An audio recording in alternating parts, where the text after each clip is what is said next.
बिस्मिल्लाहिर रहमानिर रहीम।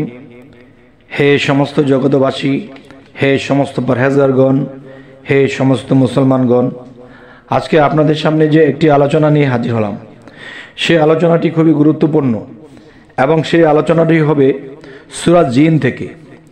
সূরা জিন এর আমল ও ফজিলত থেকে এই আলোচনা হবে ইনশাআল্লাহ।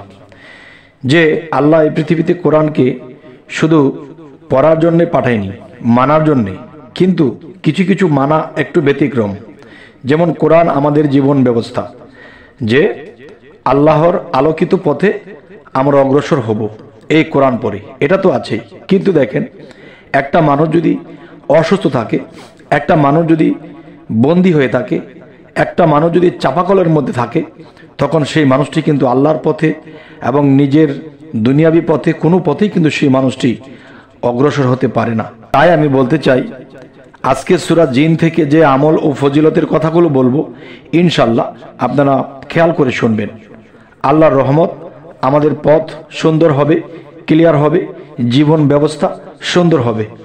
তবে হে সমস্ত জগতবাসী, আজকের এই আলোচনাটি হলো, দেখুন যে 7 দিন পর্যন্ত প্রত্যহ 7 বার করে পাঠ করলে, এই সূরা জিনকে যদি আমরা পাঠ করতে পারি তাহলে কি হবে দেখেন।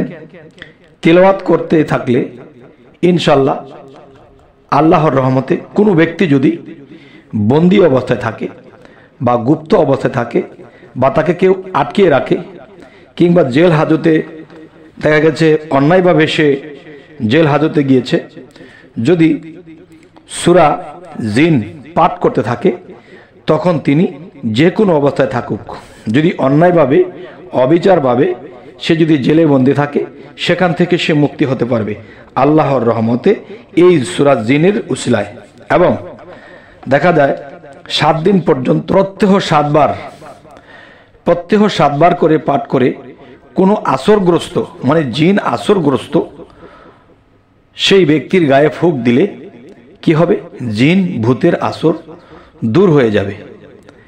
আচ্ছা, আর 7 বার পাঠ করলে জিন আয়ত্ত হয়। আচ্ছা, তাহলে আমরা যদি এই নিয়ম কানুনগুলো বুঝে রাখি এবং বুঝে শুনে চলি, ইনশাআল্লাহ আল্লাহর রহমতে আমরা আল্লাহর পথে এবং দুনিয়াবি পথে, দুটি পথই লাগে। যে একটি কথা বলা হয় যে দুনিয়াবি আমরা জর্জরিত হয়ে গেছি, দুনিয়াবি আমরা বিভিন্ন ফ্যাসাদের মধ্যে পড়ে আল্লাহ রাসূলকে ভুলে আছি। এই যে কথাগুলো দেখেন, দুনিয়াবি কোনো ফ্যাসাদে বা কোনো মানুষ যদি রোগাক্রান্ত থাকে, বা কোনো মানুষ যদি দিন দিন বিপদগ্রস্ত হতে থাকে, তখন সেই মানুষটি কিন্তু কোনো পথেই চলতে পারে না, না দুনিয়াবি পথ, না আল্লাহর আলোকিত পথ, কোনো পথেই তিনি ঠিক থাকতে পারেন না। তাই আমি বলবো যে আল্লাহ কোরআনকে নাজিল করেছে হযরত মুহাম্মদ সাল্লাল্লাহু আলাইহি সাল্লামের উপর, আর তিনি আমাদের সকল উম্মতের কাছে দিয়ে গেছে যে তোমরা এখান থেকে শিক্ষা নেবে এবং তোমরা আল্লাহর আলোকিত পথে চলবে। তাই আমি বলবো, হে সমস্ত জগতবাসী, যে আরও একটি কথা বলে নেই। অনেকে বলতে পারেন, আপনি জগতবাসী কেন বলেন? দেখেন, এই কোরআনটা শুধু মুসলমানের জন্য আল্লাহ পাঠায়নি, এই কোরআনটা সমগ্র জাতির জন্য। সমস্ত ধর্মের লোক যদি এই কোরআনকে মানে, তাহলে এখানেও আল্লাহ কাজ করবে। আমি সূরা জিন থেকে আবার এই কথাগুলো আরেকটু পরিষ্কার করে বলার চেষ্টা করব, ইনশাআল্লাহ একটু খেয়াল দেন দিয়ে শুনবেন। সেটি হলো যে সূরা জিন এর আমল ও ফজিলত 7 দিন পর্যন্ত প্রত্যহ 7 বার করে পাঠ করে কোনো আসরগ্রস্ত রোগীর উপরে ফুঁক দিলে আল্লাহর রহমতে জিন ভূতের আসর দূর হয়ে যাবে। আবার বলছি, 7 দিন পর্যন্ত প্রত্যহ 7 বার করে পাঠ করে কোনো আসরগ্রস্ত রোগীর গায়ে ফুঁক দিলে আল্লাহর রহমতে জিন ভূতের আসর দূর হয়ে যাইবে। আর 7 বার পাঠ করলে জিন আয়ত্ত হবে।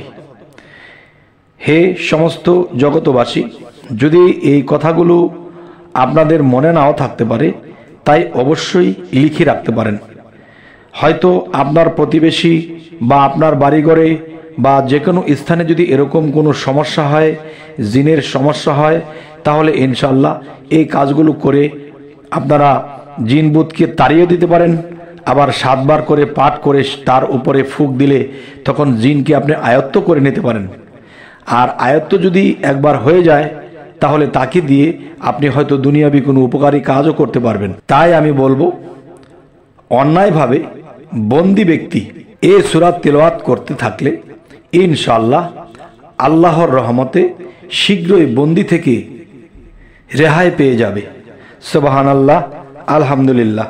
তবে আরও একটি বিষয় হলো যে এই সূরাটি পাঠ করার আগে অবশ্যই ভালোভাবে নিজের গোসলের প্রয়োজন হলে গোসল করিয়ে নেবেন, যদি অজুর প্রয়োজন হয় তো অজু করে নেবেন। তবে সম্পূর্ণ পবিত্র হওয়াটাই সবচেয়ে ভালো, কেননা যতটুকু আপনার বাহিরে পবিত্র হবে ভিতরে ততটুকুই আপনার পবিত্রতা লাগবে। তখন মন, জ্ঞান, বিবেক এবং বাহিরে দেহের অজু সম্পূর্ণ যখন হবে, তখন যখন আপনি এটি পাঠ করবেন সেটি 1 গুণের জায়গায় 7 গুণ হয়ে কাজ করবে ইনশাআল্লাহ। তখন দেখবেন যেই বিষয়ে আপনি ফুঁক দিচ্ছেন সেই বিষয়ে কার্য ফলবে খুব তাড়াতাড়ি। তাই আমি বলবো, আমাদের যে চ্যানেলটি, এই চ্যানেলটির নাম হলো কষ্টের জীবন মুক্তি। যে পৃথিবীতে অনেক মানুষ আছে যে জিন ভূতের আসরে অনেক কষ্ট করে জীবনযাপন করে, এবং দেখা যায় অনেক মানুষ অনেক দুঃখ দুর্দশায় তারা জীবন কাটাচ্ছে। তখন কি হবে, যদি আল্লাহ যে কোরআন আমাদেরকে দান করেছেন এই কোরআন অনুসারে যদি আমরা চলতে পারি, ইনশাআল্লাহ আমরা এই কষ্টের জীবন থেকে মুক্তি পাব। তাই আমাদের চ্যানেলটির নাম রাখা হয়েছে কষ্টের জীবন মুক্তি। তবে আমাদের এই আলোচনা যদি আপনাদের ভালো লাগে তো অবশ্যই সাবস্ক্রাইব করে নেবেন, পরবর্তীতে যেন ভালো ভালো আলোচনা আপনাদের কাছে পৌঁছে দিতে পারি। তো সকলেই ভালো থাকবেন।